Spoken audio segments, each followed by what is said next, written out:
Shalom. First and foremost, I want to start by giving all praises, glory, and honor to Yahweh Bahasham, Yahweh Shai Bahasham, Rakah Hakwadash.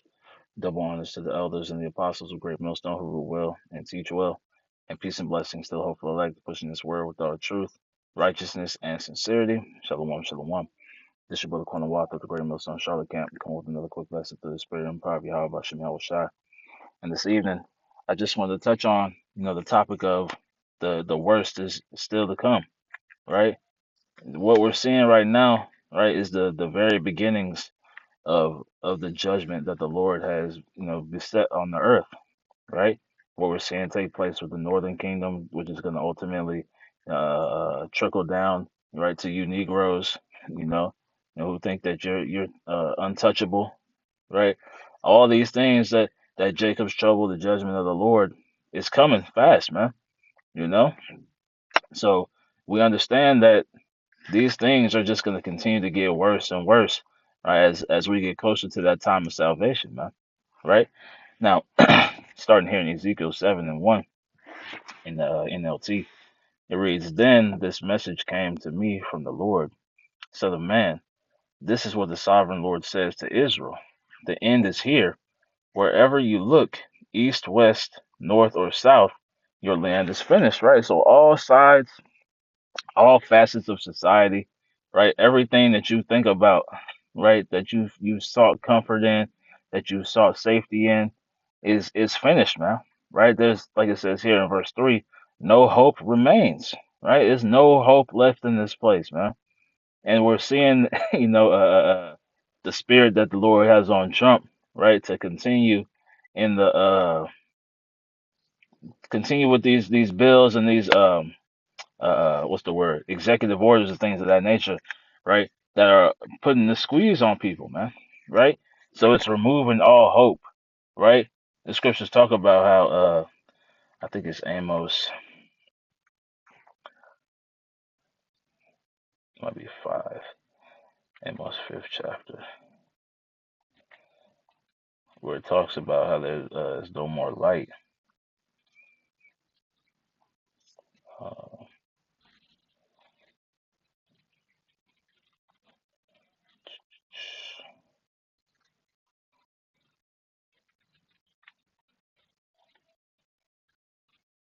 yep, this is Amos 5:20. It says, "Yes, the day of the Lord will be dark and hopeless, without a ray of joy or hope." Right? So it's not even going to be, right, the idea of hope in these times. If you don't have Yahweh Bashem Yahweh Shai, right, then you're going to be in that utter darkness. You're going to be subject to that hopelessness, man, right? To that lack of joy. But like the scriptures read in Isaiah, I believe 65, if I'm not mistaken. Let me see here. Yep, Isaiah 65th chapter. Just jumping down, it reads, "Behold, my servants," verse 14, "Behold, my servants shall sing for joy of heart, but ye shall cry for sorrow of heart, and shall howl for vexation of spirit." Right? So this is the state, right? Two-thirds of these heathen are going to be in a state of vexation, right? A state of sorrow, of great sorrow, great despair, right? But the servants of Yahweh Bashem Yahweh Shah, the elect, are gonna be, joyful, man. Right? As we watch this place collapse, we take joy in that. And that, the understanding that this is attached to our salvation brings us even greater joy, you know? Now going back to Ezekiel chapter 7 and verse 3 in the NLT, it reads, "No hope remains, for I will unleash my anger against you. I will call you to account for all your detestable sins." Right? So this is the Lord, right? Having these people pay that price, man. Right? You're being recompensed for all your evil deeds. And you Israelites are being recompensed for your evil deeds and your refusal, right, to turn, back to Yahweh Bashem Yahweh Shai, man. Right? That's why we see things like I taught the lesson, man. Right? Worse is yet to come, because this is just the beginning, man. We're still in the time of so-called of ease, right? Things haven't really gotten hard yet, right? it's hard, but we haven't we haven't seen anything yet, man. This is just the tip of the iceberg when it comes to the judgment of Yahweh Bashem Yahushai. So if it's as bad as it is now, just imagine how much worse it's gonna get. You know, it says, "I will turn my eyes away and show no pity." Right. So if the Lord is allowing, right, the Northern Kingdom to get scooped up out here, right, getting thrown off planes in the middle of the ocean, right? You got Jake, Northern or Southern Kingdom getting gunned down in the streets. We're seeing people that, they're more and more open about, removing your, your government benefits, regardless of what your health status or your financial status is. All these things that are coming to pass, right? They're, uh, these Edomites are continuing in that that spirit of, white supremacy, right? Everything is at the beginnings of its peak, right? So if it's bad like this now, just imagine, right, when we're in the heat, right, in the thick of Jacob's trouble, man. It's gonna be unimaginable, man. And right, that's why it talks about it being the, times that the earth has never seen before, man. We can't even put into words the things that are about to take place, right? The different, means of death that Esau has planned for 2/3 of Jake, man. Right? It says, "I will repay you for all your detestable sins. Then you will know that I am the Lord." Because this is all the will of Yahweh Bashem Yahushua at the end of the day, man. Right? This is his, it's his movie, it's his script, right? It's his judgment, right? He's just using Esau as that tool of destruction, man. Right? Let's see, Isaiah 10:5. It reads, "O Assyrian, the rod of mine anger and the staff in their hand is mine indignation." Right? So the power, right, that Esau has been given, that staff, right, is the indignation, the righteous anger of Yahweh Bashem Yahushai, right? He set up the basis of man to be that whipping stick, for you Israelites, for your disobedience, man, right? For refusing to come serve Yahweh Bashem Yahushai in spirit and in truth. Now, like it says here, "I will send him against an hypocritical nation, and against the people of my wrath will I give him a charge," man. So this is the charge. This is, his final purpose, man. Esau is serving out his final purpose in the earth, right? Which is going to be, the, being the tool of judgment, right, for 2/3 of Israelites, and then ultimately he's going to find himself in that long hard slavery for that 1,000 years until he's, wiped away from existence, right? It says to take the spoil and to take the prey and to tread them down like the mire in the streets, right? So this is what, Esau's purpose is, right? He's being used to run Jake down, man, right? That great hunter, right? Jake is that spoil, and the Lord gave him charge to do so because Jake has been disobedient, man, right? But the elect are gonna avoid that charge. We're gonna have, Lord willing, we be of that number. We're gonna have that protection, that hedge, right, from the the rage of Yahweh Bashem Yahushai, man. You know, going back, so that's a lot.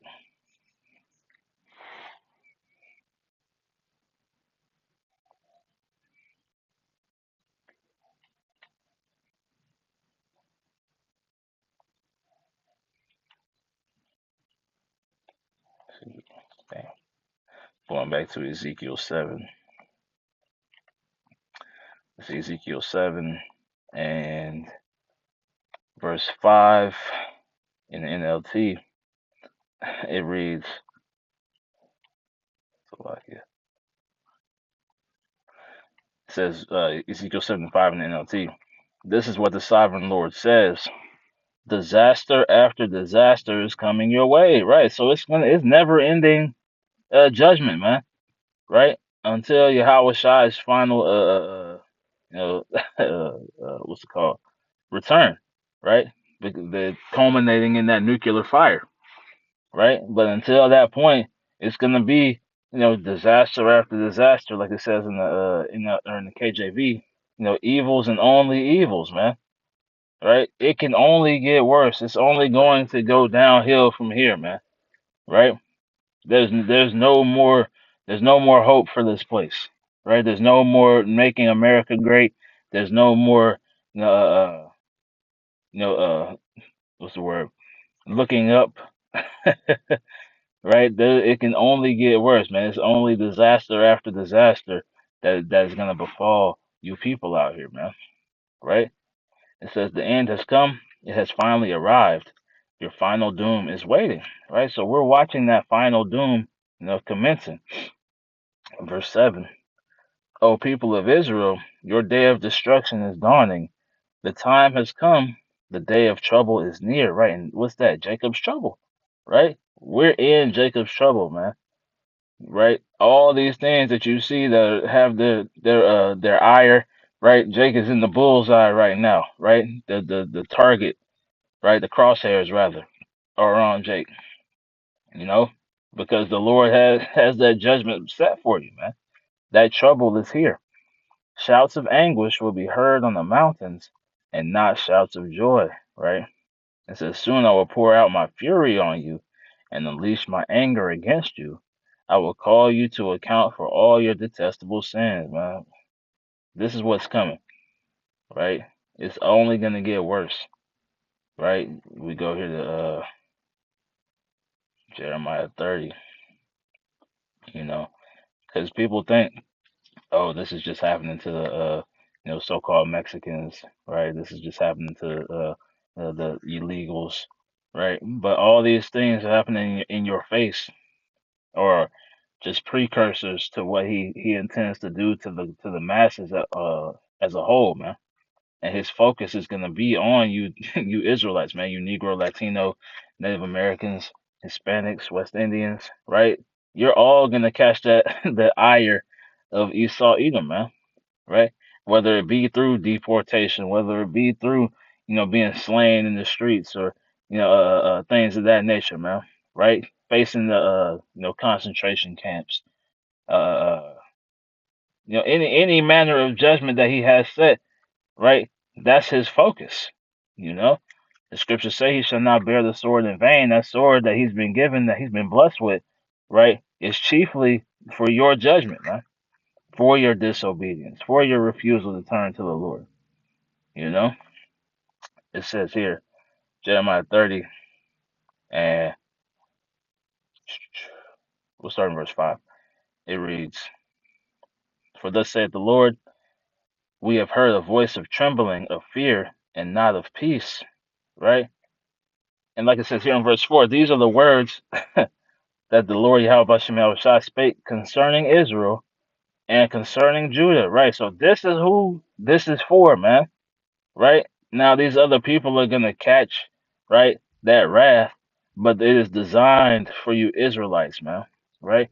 That's why the Spirit has been on, the Elder Manata Zakba in South Carolina to go into these scoffers, man, right? To go into these non-believers, or these scorners, these gainsayers, right? Because they're voicing their folly, man, right? They're voicing their unbelief. They're voicing their disobedience and their displeasure, right? But these words are being spoken rather, right, concerning you, right? This is who this is for, right? So, like I said, concerning Judah, uh, for thus saith the Lord, we have heard a voice of trembling, of fear, and not of peace, man. Again, no hope, right? Trembling, fear, no peace. Ask ye now, and see whether a man doth travail with child. Wherefore do I see every man with his hands on his loins, as a woman in travail, right? Right, as a woman who's in the midst of her pregnancy, man, right, in those labor pains, that great pain, that women face.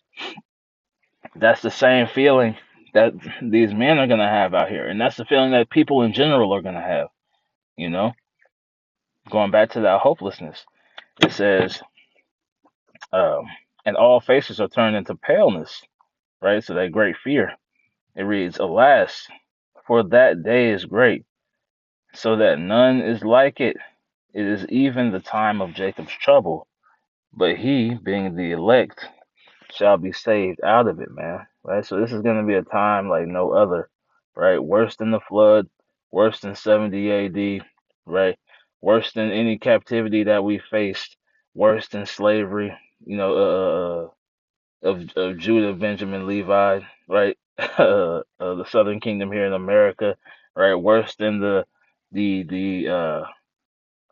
that the sub-Saharan slave trade, worse than the conquistadors and the what's it called? Columbus and that conquest, right? All these things, right? It's gonna be magnitudes and magnitudes worse, man, right? Because this is the Lord's fury, right, at its peak, right? The finality of the judgment of Yahweh Bashem Yahweh Shai, man, right? That final beating, right, that his disobedient child is gonna receive, man, right? But he, being the elect, are gonna be saved out of it, you know. Uh, Let me see here. See if there's any more on this.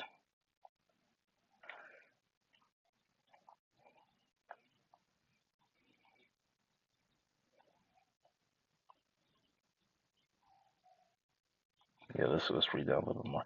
So Ezekiel 7 and verse 9. I will turn my eyes away and show no pity. I will repay you for all your detestable sins.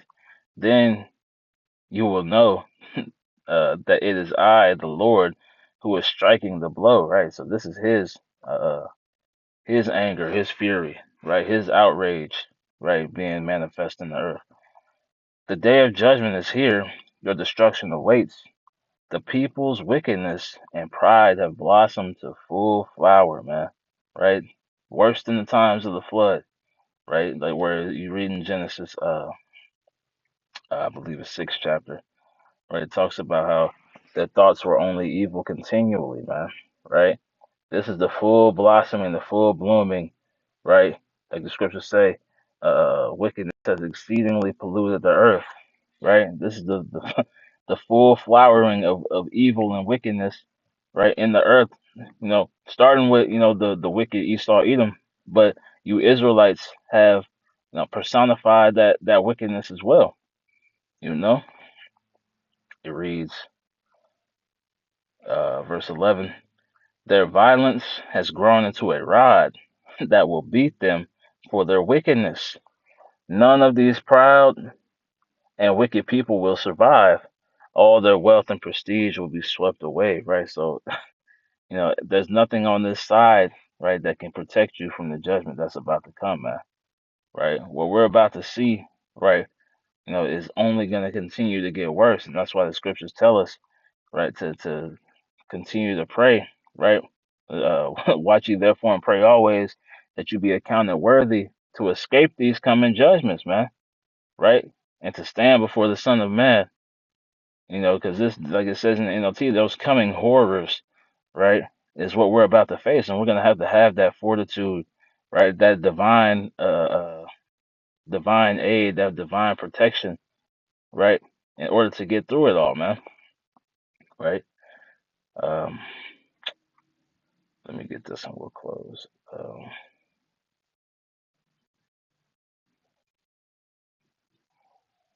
what was it? I forgot what it was.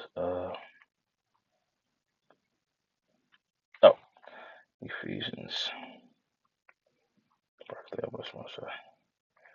This is Ephesians chapter 5 and 15, right? Because this is the point, that we, you believers, the hopeful elect, we have to continue to stay right in this mindset here, right? As we come into these times, it reads, See then that ye walk circumspectly, not as fools, but as wise, redeeming the time, because the days are evil, man, right? The days are evil, and they're going to continue to grow and grow and grow, in the magnitude of evilness, man. Right? And that Eve going into uh times and ill going into bad, man. Right? So the times are going to continue to get worse and worse. Right? The closer we get to the, the coming of Yahweh Shai, so it's becoming more and more prevalent or pertinent rather that we continue to walk circumspectly, man, right? Paying attention, staying in the spirit, continuing to build that fortification of that relationship with Yahweh Bashim Yahweh Shai, man. Continue to seek out that strong tower that is the name of Yahweh Bashim Yahweh Shai, right? Because we understand that that's our only, source of hope in these times to come. In the time of hopelessness, the elect are going to have the hope in Yahweh Bashim Yahweh Shai, while the masses, you know, will have none. You know, that's why you read in the parable of uh, uh, the wise and foolish virgins, right? We have to continue to trim our lamps, right? Continue to get that oil, right? Because there's going to be a time where that oil is no longer available, you know. And like they said, go to them that sell and buy. And while they went to buy, the bridegroom came, man, right? So we need to be, continue filling our lamps, trimming our lamps, and preparing for these coming days, man, right? Because we're here, man. We're we're watching prophecy unfold, and there's only a couple major prophecies left until the Lord finally comes and gets us out of here, man. You know. But in in the meantime, we know that things are about to continue to get worse and worse. You know. So Lord willing, that was edifying through the Spirit and prophet. How about Shem Shai? We'll close by giving our praises, glory, and honor to Yahweh Bahasham, Yahweh Shai Bahasham, Rakah Hakwadash. Double honors to the elders and the apostles of Great Millstone who rule well and teach well, and peace and blessings to the hopeful elect, pushing this word with all truth, righteousness, and sincerity. Shalom, shalom, and Kwame Sharala, and the Bible Ball. Shalom.